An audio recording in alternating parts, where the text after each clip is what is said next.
Hello，各位網友，大家好，我係 OK 仔。國際新聞嚟啦，今日國際新聞呢，唉，真係慘啊！點解咁講啊？我哋會講下啲英國新聞啊，咁啊移民咗去英國嘅港人會唔會好頭痛呢？咁啊，因為依家工黨方面啊有違佢哋原先佢哋即係叫做上任前選舉個承諾。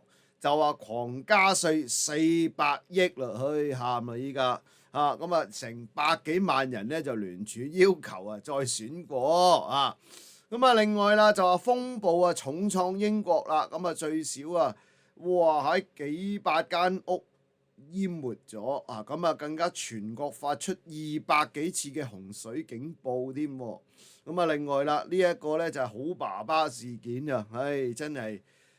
個仔失戀好爸爸就用一啲方法安慰佢真係哇不得之了啦！咁請大家俾個 like 支持一下先咧，真係呢個世界好立立亂嘅係啦。咁先同大家講一單啦，真係火災新聞就係菲律賓馬尼拉平民區出現咗大火啦！哎呀，佢嗰邊真係多災多難係嘛？又話打風，又話成咁樣，依家又整啲大火，無情嘅大火燒到冚冚聲咁樣咧，真係幾鬼陰公豬㗎呢件事件咧，即係你話天災就係不斷㗎啦真係冇辦法，人嘅力量真係可以睇得到幾渺小咧喺菲律賓首都馬尼拉一個貧民窟出現咗大火大概1000棟房屋喺呢場大火當中咧就被燒毀事件當中導致千幾人無家可歸啦咁亦都導致到咧即係大家咧都即刻都唔知住喺邊好咁你又打風，周圍都立立亂用係咪？咁好彩呢件事件又冇人受傷咁呢件事件就喺當地朝頭早8點㗎，咁馬尼拉呢一個普廷巴托島村一棟房屋咧就突然之間着火，火勢咧非常之猛烈亦都咧好迅速咁蔓延咗去其他地方啦。咁火光熊熊濃煙燒到上半空㗎。咁當地消防部門接報之後，出動咗36部消防車同埋4艘救消防船而菲律賓空軍亦都部署2架飛機幫手咧就救火，足足用咗8個鐘先將火救熄嘅幾千個家庭需要撤離真係多災多難啦！今年菲律賓都一個月裏邊接受咗即係食咗幾多個颱風係嘛？所以咧即係當然啦，見到天文台香港天文台就話冇香港今年就即係未必未必好似之前咁噶啦咁凍噶啦，依家就暖啲啦咁樣OK 咁呢啲極端天氣咧，即係亦都係可以印證得到依家呢個世界真係非常之麻煩啦好啦，咁另外亦都同大家睇下啦，下一單新聞咧就係關於呢一個咧，我覺得可以即係同大家一齊講下點解咧，即係探討減排放即係頭先我哋講嗰啲極端天氣即係希望能夠咧即係叫做多啲用呢一個綠色能源咁樣全球啦就住呢一個減碳排放嘅話題咧，一直都即係叫做講咗好耐嘅咧。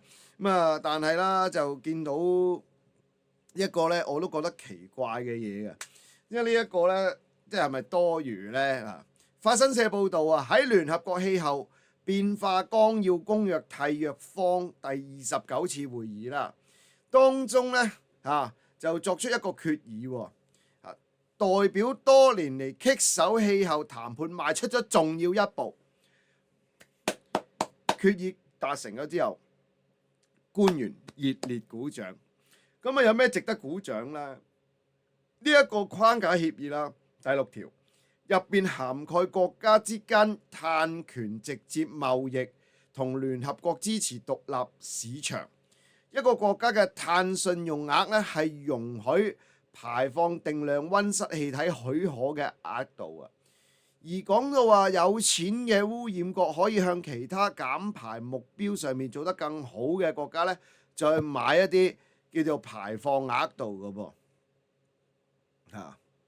大家聽唔聽得明好簡單，全球都要參與聯合國係咪？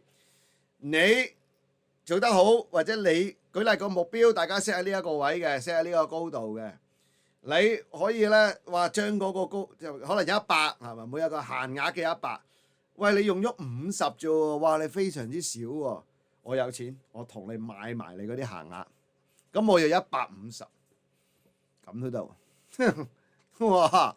喂咁即係點啊？有錢又可以排多啲嚇。我冇錢㗎啦，唔好意思啦，你想買多啲都唔得。喂，咁你即係呢啲，其實某程度上面有錢大晒㗎咯喎。咁你喺呢個世界上面，你仲點樣去講乜鬼嘢環保啊？又乜物啊？原來你製造垃圾，原來你製造呢啲所謂嘅碳排放係同你金錢掛鈎。咁你喺呢個現世界上、現今世界上面，你灌輸嘅一啲咩知識俾人呢？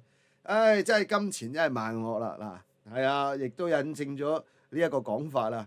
係啊，聯合國依家通過咗呢個咁樣嘅嘢喎。有錢嘅國家可以向一啲呢，即係叫做所謂佢哋叫做減排放做得好好仲有 quota 嘅國家咧買 quota，咁都得喎，用落自己度，真係我真係鼓掌啦呢啲。呢個世界你話啦，所以有時候好似阿特朗普咁講啦，佢話你嘥氣啦，錢要我俾咁多，啲嘢我又係得咁多，即係舉例，佢話個投票權或者去到某啲爭議位嘅時候喂，原來俾得錢多嘅國家嗰個 say 同普通一個國家一樣嘅喎，喂嗱呢一樣嘢咧。就理論上應該平等啊嘛！如果你有啲人覺得喂呢個世界係平權嘅話，咁但係同一時間你見到呢啲咧又唔係好公平嘅喎。我即係恰我窮。你哋發展嗰啲國家咧，就即係或者富有嘅國家不停咧喺度生產好多嘢，要繼續賺錢去買 quota。我哋想發達，但係我哋又同一時間咧嗰個排放度又係咁多嘅時候。咁我咪永遠追唔到你咯。咁所以其實你話呢啲嘢，真係得啖笑啦。我自己覺得好啦，另外亦都睇下啦，韓國企業逐漸脫華，點解啊？因為經濟力衰退同埋中國內需不振。隨住中國企業競爭不斷啦，國貨消費熱潮升溫啦，加上內需不振等呢啲經濟因素咧，韓國企業喺中國市場依家面臨困境咁佢哋選擇咧就退場，縮小規模嘅。其實韓國就你問我電話啦、Samsung 啦、LG 啦，係咪咁你話晶片嗰啲咩海力士嗰啲啦。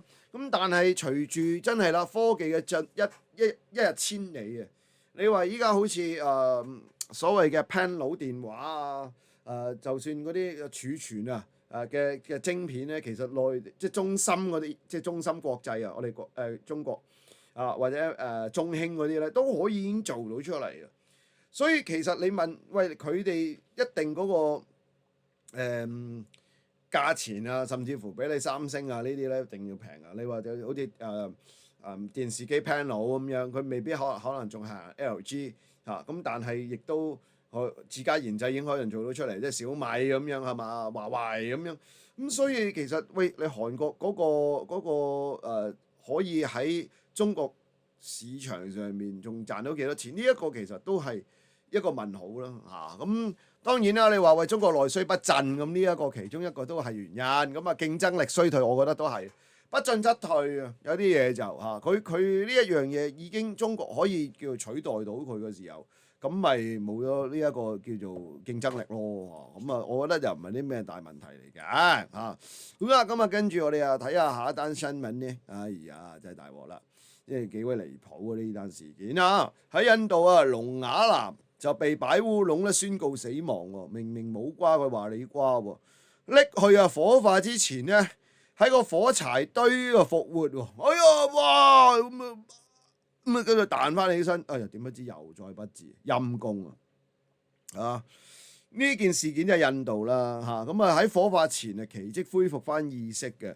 咁嗱送去醫院咧，可惜搶救仍然咧無效啦咁呢一件事件啦咁當地嘅醫生3個咧就被停職處罰嘅，係咯，有冇搞錯咁都得嘅？即係明明可能冇事嘅，咁你又話佢死咁啊，拎佢燒哇辣到佢彈翻起身嗰時候咧，後尾又救唔翻啊！真係你話幾位可憐咧呢啲事件啊！好啦，咁啊跟住我哋又睇下呢一單啦新聞啦，呢一單新聞咧就講下啦英國方面嘅消息。暴風雨持續啦，咁又落雪添啦，英國有啲地方咁導致到咧依家咧出現咗有人死啦，又屋浸啦，咁全國爆發200次嘅洪水警報喎，睇嚟都幾嚴重喎因為咧有個颱風叫伯特夾住狂風暴雨咧就吹襲英國大部分地區，造成毀滅性洪水其中威爾斯災情咧最慘㗎。即係全個英國已經發布咗200次洪水警報，幾百間房屋就被洪水淹沒㗎啦。咁道路咧變成澤國，咁最少有5人喺呢一場風災當中而死亡㗎。喺威爾斯南部朗達卡亂塔夫咧有200至300棟民宅咧就被洪水淹沒嘅當局咧宣布進入重大事件嘅。威爾斯警方就話啦，有位75歲老翁出去放狗失蹤，陰公咁後尾就喺一條河附近咧揾到一件遺體。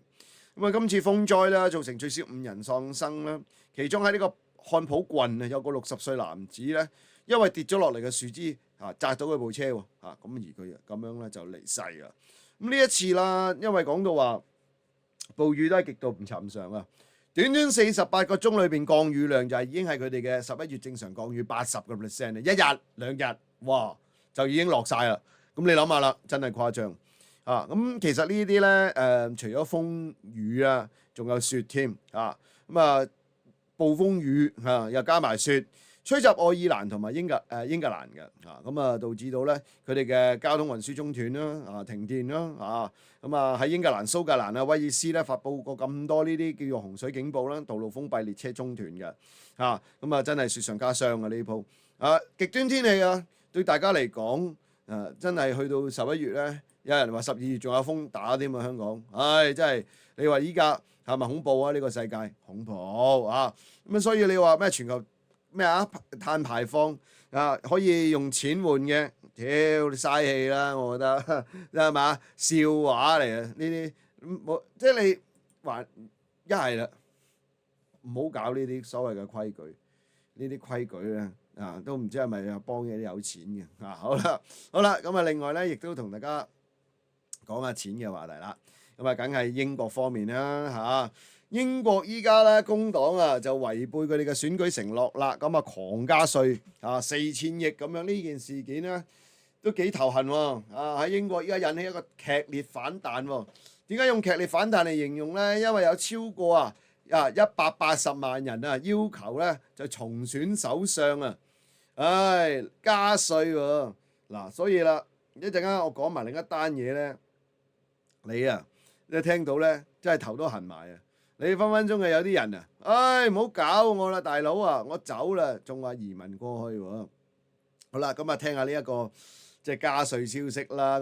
英國公布咗新一份財政預算案咧，真係完全係違背咗工黨唔加稅嘅承諾㗎。直接宣布咧加稅400億英鎊引發國會官方網站咧引起聯署嘅，要求咧提早大選你諗下，佢上場咗真係冇耐嘅轉個頭就瀨嘢啦。2日內咧嗰個簽署速度火速上升已經有過咗180萬人簽署㗎啦英國財相李允晴咧，自從上月底公布咗首份預算案之後咧，就宣布狂加稅4000億港紙咧，違背咗佢哋工黨之前選舉嘅承諾啦，引起大家熱議嘅。其中一啲措施咧，亦都引起關注嘅，例如改變個人所得利得稅同埋呢一個所謂嘅遺產稅啦。工黨嘅競選宣言咧冇特別提及話會增加稅呢一個措施嘅。為英國幾十年嚟增加最大幅度嘅稅同埋呢個貸款大幅增加預算咧所以就依家咧政府嘅證券連續2日就俾人拋售啦。即係你諗下啦，你上場前就話唔加稅。你哋一上場嗰時候，你老闆你話狂加稅，咁呢一招咧真係俾人感覺啊，好多英國人好似俾人動咗一動添啦。咁你可能分分鐘有好多移民咗去英國嘅香港人就心諗大鑊係嘛？咁而李允晴公佈嘅針對大部分資產增值稅啦，由10%去到18%咧，高所得者高檔稅咧由20去到24%咧，咁可以即係叫做增加咗大概250億港紙嘅，咁佢哋咁講嘅，即係根據英國官方嘅講法就話佢哋係7大工業國稅率最低嗰個嚟嘅，亦都講到話嚟緊，亦都英國會向啲私立學校徵收20% 嘅增值稅之前私校唔使嘅，依家又要喎。咁你諗下啦，喂，咁對於一班喺嗰邊讀緊書嘅香港人嚟講，即係嗰啲香港嘅小朋友，佢分分鐘讀緊啲私校嘅喎，係嘛？哇，咁頭都大埋咯，好啦。即係呢一個就都幾大鑊嘅嚇，咁依家有成100幾萬人簽署咁會唔會即係叫做推翻咗佢啦咁依家因為之前簽嗰啲都係投票俾佢哋嘅，所以其實你話喺英國依家就住呢一個即係呢啲經濟唔好嘅社會問題，佢哋自己都好頭痕。都諗唔清楚搞得掂咁有英國學者咧聽埋呢一個咧，你係更加咧真係嘔血就話研究向露宿者派錢，希望減低咧貧窮嘅問題。你老闆你話你嗰頭喺問我加多啲稅，就問我攞稅，轉個頭咧就派啲錢俾露宿者，咁你真係點樣共富係嘛？共同富裕，中國嗰套唔係啊嘛？你一定係引起好大嘅迴響㗎。咁當然啦，你話扶貧會唔會越扶越貧先？如果你係咁樣嘅，我本身打份工，即係有啲英國嘅人基層人士，可能佢真係掹緊㗎嘛。哇！我咁辛苦打份工又要租樓，又要成咁多開支。壓力已經大㗎啦。好啦，你見有啲人瞓街躺平跟住咧你派錢俾我喎，咁我做咩要打工啫？係嘛？咁呢一個亦都係一個好大嘅問題嘅。咁見到啦，英國媒體咧就話啦，嚟自倫敦國王學院佢哋有啲組織咧就話研究咧，就話希望可以叫做政府派錢或者派一啲唔同嘅嘢俾佢哋咁樣嘅喎咁即係當然啦，有人就覺得派錢係咪得咧？咁樣我覺得即係你一定會引起反彈。所以啦，你話如果真係呢啲方案通過嘅話，一邊就向窮人唔係向有錢人開刀，同一時間咧你將佢嗰啲劫富濟貧你鋸唔鋸咧？咁真係到時候分分鐘個個都走添。你諗下幾多香港人喺嗰邊，幾多錢喺嗰度啊？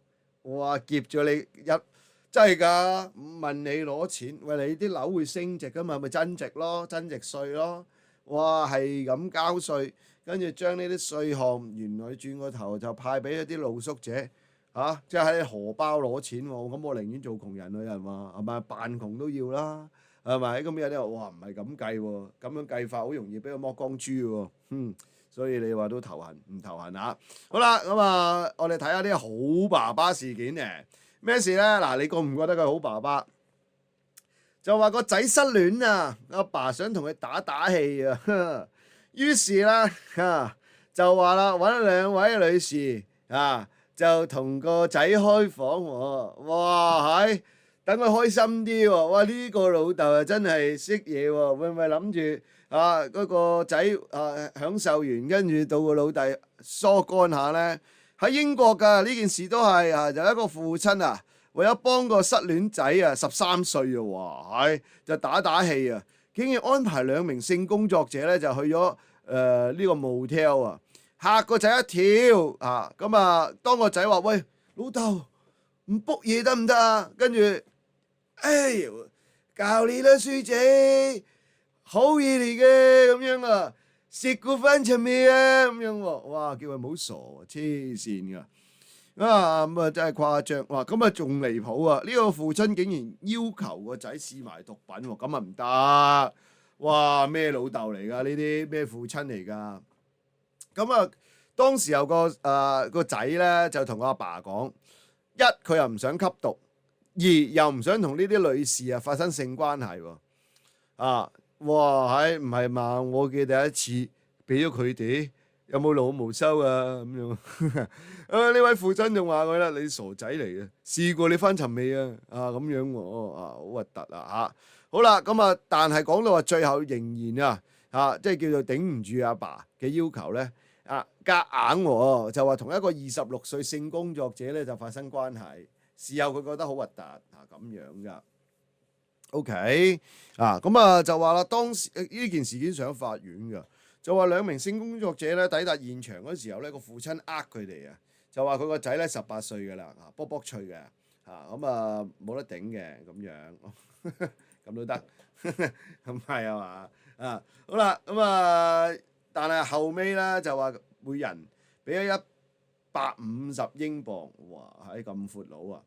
我阿媽就話啦，佢成晚就 send message 打電話，就希望知道個仔下落喎哇！個仔我話疏乾緊啊，原來去到凌晨4點啦，嗰個父親先覆機就話啦，老婆我帶咗個仔去摁咁樣哇係，後尾就即刻報警啦。呢件事件就上咗法庭咁樣後尾就父親自己自辯啦，就話我係一個好父親嚟㗎，因為知道個仔咧啱啱同個女朋友分手，所以諗住幫佢打下氣，上去享受下、感受下呢個世界究竟係點樣嘅喎。最後被判坐4年添喎，黐線！所以你話咁樣教仔老豆攞錢嚟啦，呢啲唔啱唔啱味啊！唔知可能係啩不過吸毒嗰啲真係誇張啦。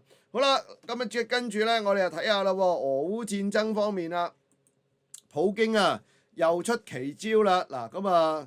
咩奇招咧？就話簽署新法令，就話新兵可以免除75萬蚊債務哇！你當兵，你爭落嗰啲街數一筆勾銷，哇！咁可能真係會有好多人去做㗎喎。喂，75萬啊嘛，有啲人話我揾唔到噶啦，係嘛？即係窮到窿係嘛？褲穿窿噶啦，諗住逼上梁山要走佬噶啦。好我當兵，你即刻一筆勾銷，係咪真係咁筍呢？就話俄羅斯總統普京宣布啦，就係允許參加呢一個戰場，即係上戰場烏俄戰場嘅俄國公民免除1000萬盧布嘅債務，即係75萬港紙作為招募新兵嘅新措施。另外咧，根據烏克蘭軍方高層人士透露烏軍喺8月發動奇襲，奪取呢一個俄羅斯邊境地區庫爾斯克州大片土地之後咧，由於俄軍開展幾波嘅反攻咧，原本佔領嘅範圍已經唔見咗40%喎。哇咁好係啦咁。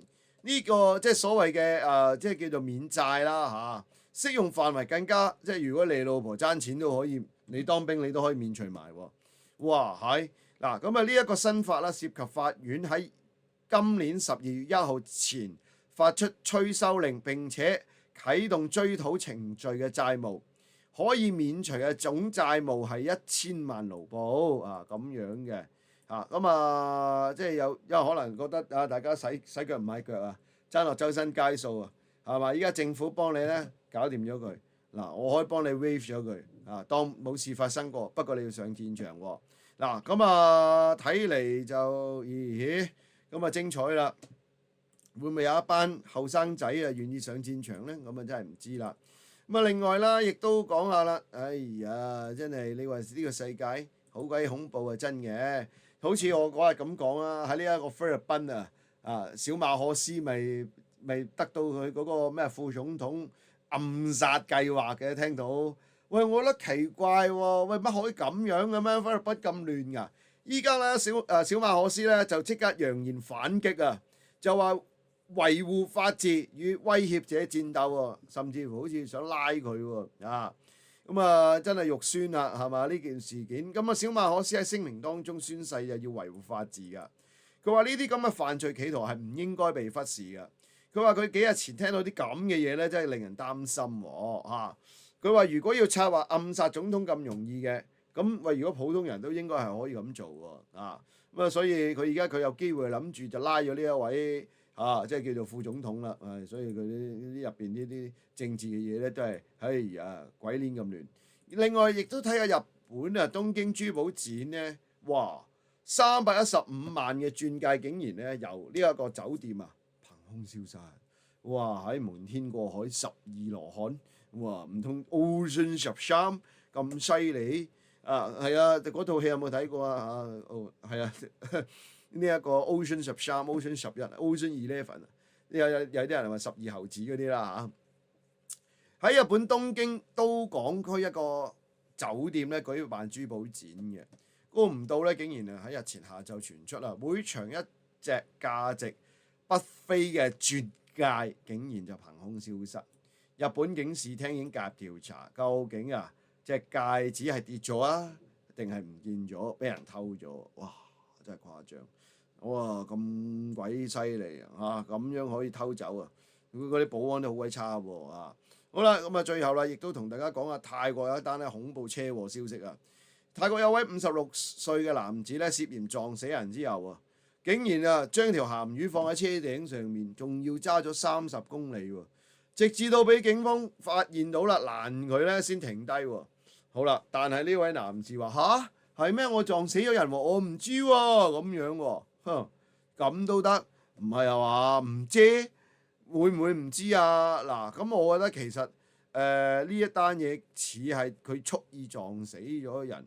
咁樣嘅，你邊有可能咧？如果你車頭撞埋你個人喺你塊擋風玻璃經過咁樣上咗頂度，你會唔知？嚇都嚇死啦，係嘛？所以呢啲咧大話連篇啊！咁當然有待當地警方去調查一下先知。好啦，咁今集時間講到呢一度，下一節再講，拜拜。